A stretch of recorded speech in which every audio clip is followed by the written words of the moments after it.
السلام عليكم ورحمة الله. أهلا بيكم ومرحبا في مطبخ رودي عزومة مراكبية.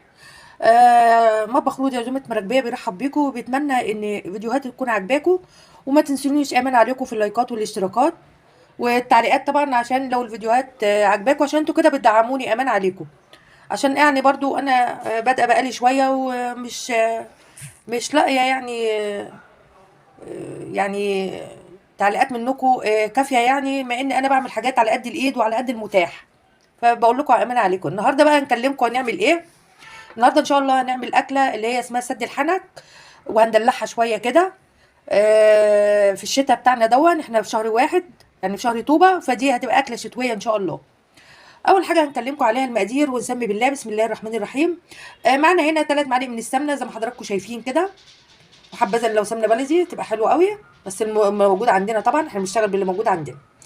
معانا هنا عشان ندلع سد الحنك بتاعنا 3 معالق كبار من العسل. معانا هنا 3 معالق من السكر.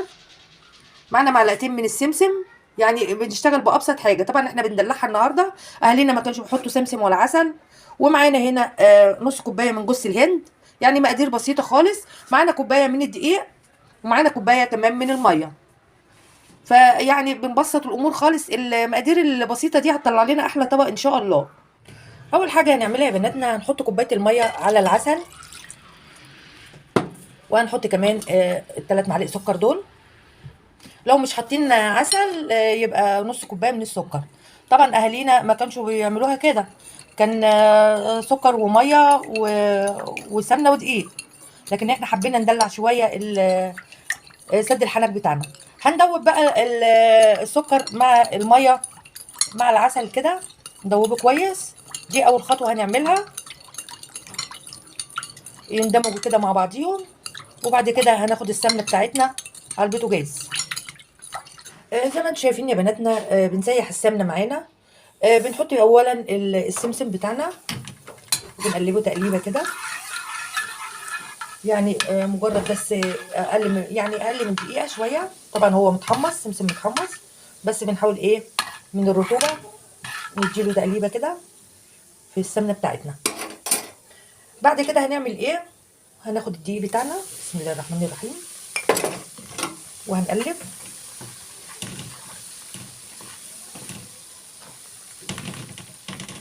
بالراحه كده.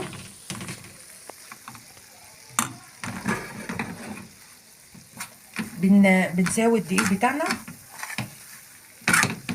انا حاسه ان السمنه قليله، هجيب كمان حته سمنه. زي ما انتم شايفين جبنا قطعه من السمنه.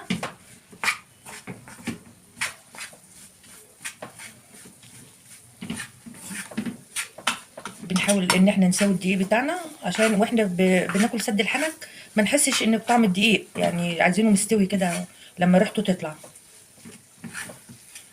زي ما انتم شايفين كده يا بناتنا، بنقعد نسوي في الدقيق على نار هاديه لغايه ما نحس ان ما خلاص ما عادش فيه دقيق، ونحس بريحه الدقيق كده ان الدقيق استوى معانا، عشان واحنا بناكل ما نحسش بطعم دقيق. يعني حوالي 5 دقايق كده نقعد نقلب زي ما انتم شايفين.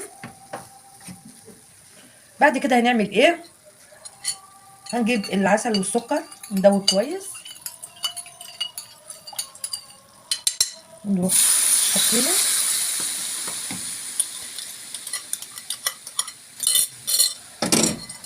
وهنقعد نقلب لغايه ما الدقيق بتاعنا يستوي. كل السائل ده دلوقتي هيتشرب.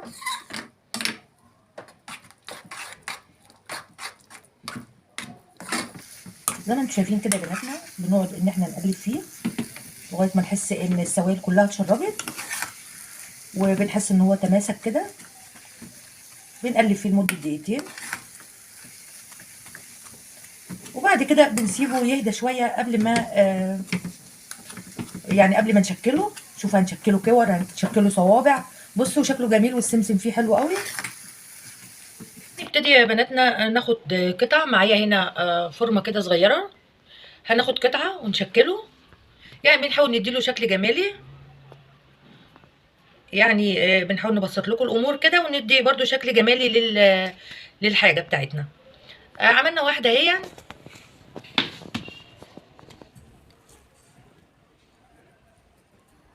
وبعد كده طبعا هو لسه سخن، لما يبرد بيمسك نفسه اكتر من كده شويه يعني، نقدر ان احنا نتحكم فيه.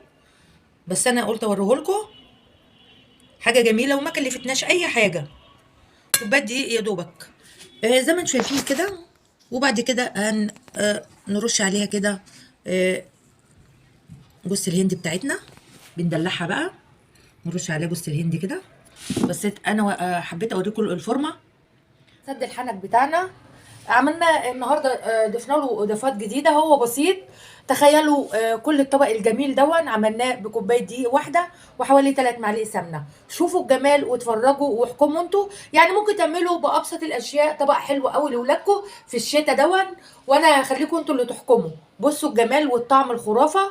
ولو حابين عندكم اضافات تانية تضيفوها ممكن زي جوز الهند زي اي حاجه، بس انا بابسط اللي موجوده عندي عملت طبق لاولادي حلو كده.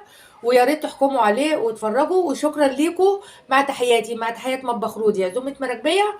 اسيبكم على خير واشوفكم على خير ان شاء الله. وما تنسونيش في الاشتراكات واللايكات.